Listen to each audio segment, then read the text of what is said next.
തെരഞ്ഞെടുപ്പിൽ നമ്മൾ രാഷ്ട്രീയക്കാരെ മാത്രമല്ല വ്യത്യസ്തമായ നിരവധി ആളുകളെ കാണാറുണ്ട്. അത് കൂടുതൽ തവണ സ്ഥാനാർത്ഥിയാവുന്ന ആളായിരിക്കും. അങ്ങനെ നിരവധി വ്യത്യസ്തമായ ആളുകളെ കാണാറുണ്ട്. ഇത്തവണയും അങ്ങനെയുണ്ട്. ഇന്ത്യൻ രാഷ്ട്രീയത്തിൽ രണ്ട് വമ്പന്മാർക്കെതിരെ മത്സരിക്കാൻ ഒരുങ്ങുന്ന ഒരാളെയാണ് ഇന്ന് നമ്മൾ പരിചയപ്പെടാൻ പോകുന്നത്. അതും ഒരു മലയാളിയാണ്. അതാണ് ഒരു പ്രത്യേകത.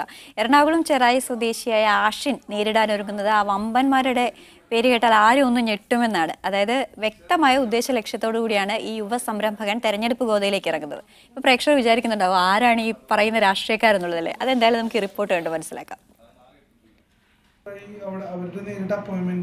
പ്രധാനമന്ത്രി നരേന്ദ്രമോദിയും കോൺഗ്രസ് അധ്യക്ഷൻ രാഹുൽ ഗാന്ധിയുമാണ് ആഷിൻ നേരിടാനൊരുങ്ങുന്ന വമ്പന്മാർ.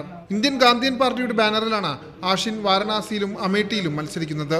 സാധാരണക്കാരുടെ ശബ്ദം രാജ്യത്തെ പ്രമുഖ നേതാക്കളുടെ മുമ്പിൽ എത്തിക്കുകയാണ് തന്റെ സ്ഥാനാർത്ഥിത്വത്തിലൂടെ ഈ യുവാവ് ലക്ഷ്യമിടുന്നത്.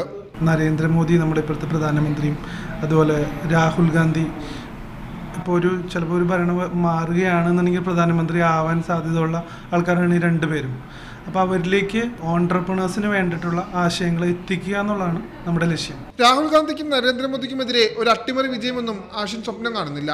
മറിച്ച് 2 ലക്ഷം വരെ വോട്ട് നേടി തന്റെ സാന്നിധ്യം അറിയിക്കാൻ കഴിയുമെന്ന പ്രത്യാശ മാത്രം. ഞങ്ങളൊരു 2 ലക്ഷം വോട്ട് ഫോക്കസ് ചെയ്തുകൊണ്ടുള്ള വർക്കുകളാണ് ഞങ്ങളവിടെ ചെയ്തുകൊണ്ടിരിക്കുന്നത്. ഫേസ്ബുക്കും ഇൻസ്റ്റഗ്രാമും വഴിയുള്ള പ്രചരണത്തിലാണ് കൂടുതലായും ശ്രദ്ധ കേന്ദ്രീകരിക്കുക. 2011 യുവ സംരംഭകരുടെ കൂട്ടായ്മയിൽ ഗാന്ധിയൻ പാർട്ടി രൂപീകൃതമാകുന്നത്. രാജ്യത്തെ എല്ലാ മണ്ഡലങ്ങളിലും സ്ഥാനാർത്ഥികളെ നിർത്താനാണ് പാർട്ടിയുടെ തീരുമാനം.